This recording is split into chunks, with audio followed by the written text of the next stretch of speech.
Good morning and welcome to today's verse. Today's verse comes to us from the book of Romans, Romans chapter 2, verse 1, and I will read it. It says, "Therefore you are inexcusable, O man, whoever you are who judge. For in whatever you judge another, you condemn yourself.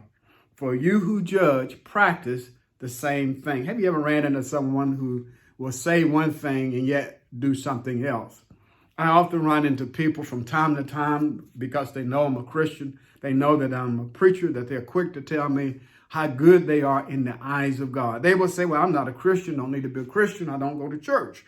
They're quick to tell me that they're a good person, that they treat everyone right. And so that's an opportunity for me to share the gospel. That's an opportunity for me to point out that we will never measure up in the eyes of a holy God on our own. I would consider people like this are moralists. That is, that they live a moral and clean life. They're decent people now. They're upright. They treat other people right. They have strong values and principles. They know the right thing to do and they live by it. And they know how to behave and they do it.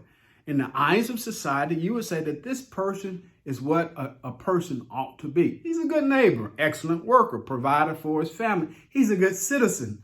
But a moralist's biggest flaw is that they're so quick to judge other people by the standards that they think other people ought to live by. A moralist, then, they seek to find fault and criticize and condemn other people. A moralist, it sets himself up as a judge. And anytime that we judge another person, we're declaring that we are right and they are wrong. We're declaring that we live by some rule of law that the other person should live by as well. That we're better than they are, that we are superior than they are, that we are more right than they are, that we are even more acceptable in the eyes of God than they are.